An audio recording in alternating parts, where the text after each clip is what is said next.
மாட்டிக்கிட்டான்டா ஒருத்தவன். ஆஹா, மாட்டிக்கிட்டியா? போ, உங்கள் அப்பா பார்த்துட்டாரு, அவ்வளோதான், நீ காலி, நீங்கள் போ. இவர்கிட்டயா மாட்டின போய் போய் போட்டு விடுறாரு, போட்டு விடுறாரு. தலைவர் வேலையை ஆரம்பிச்சிட்டார் போல.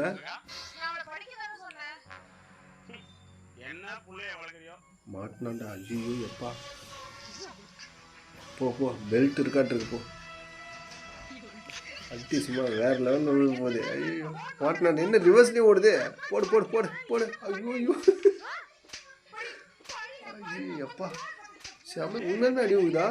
வட்டார் வட்டார் வட்டார். அட கடவுளே, ஐயோ போட்டு விடுதே நீதான். சதீஷ் மாம்ஸ், யூ ஆர் வெரி டேஞ்சரஸ். பாடுறா எப்போ. என்னம்மா ஆக்டிங் ஐயா நீனு. சதீஷ்ங்க சூப்பராக வந்துடுவா நீங்கள். வேறு லெவல் ஆக்டிங் போ.